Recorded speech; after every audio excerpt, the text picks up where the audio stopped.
පෙන්වන්න යන්නේ ජපාන් වල තියෙන උසස් තාක්ෂණයෙන් යුත් ටොයිලට් යූස් කරන විදිය.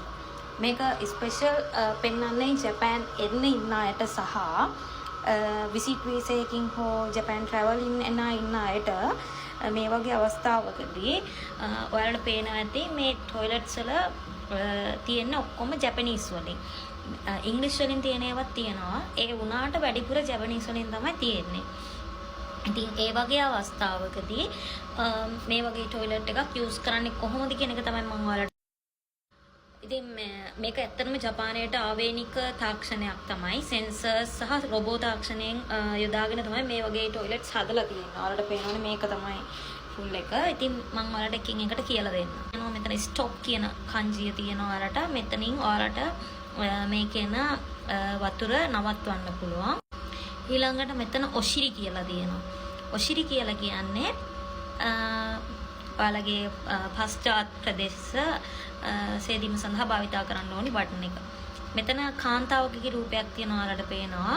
එතකොට ඒ අයගේ කාන්තාවකගේ ඉදිරිපස ප්‍රදේශ සේදීම සඳහා භාවිතා කරන බටන් එක තමයි මේක.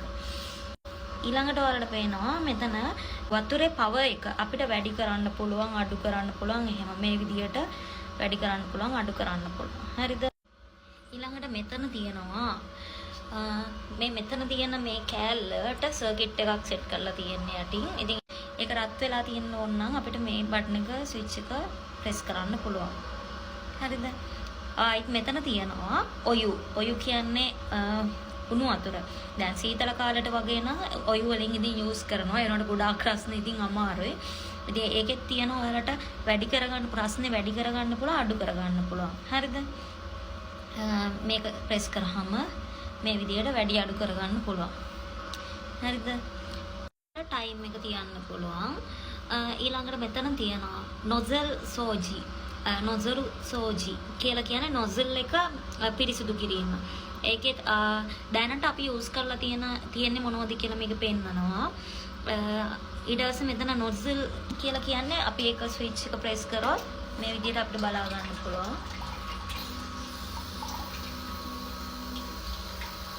මේ තියෙන මේ නොසල් එක පිරිසිදු කිරීම තමයි එකෙන් වෙන්නේ. අපිට ඊට පස්සේ දැන් මේක ප්‍රෙස් කරොත් ඒ බටන් එක ප්‍රෙස් කරොත් ඒකෙන් අපිට ඒක ස්ටොප් කරගන්නත් පුළුවන්.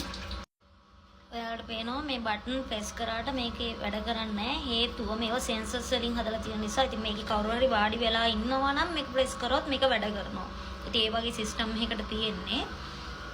අනිත් එක තමයි ඔයාලට පේනවා මෙතන තියලා තියෙනවා ටිෂු එක. මේ ටිෂු එක මෙන්න මේ හැඩයට තමයි ගොඩක් වෙලාවට ගොඩක් තැන්වල නවල කරලා තියන්නේ. මේක ජපානට ආවේනික විදිහක්. මම දන්නේ අනිත් කන්ට්‍රීස් වලත් යූස් කරනවාද කියලා. ඉතින් මේ විදිහට එයාලා යූස් කරනවා.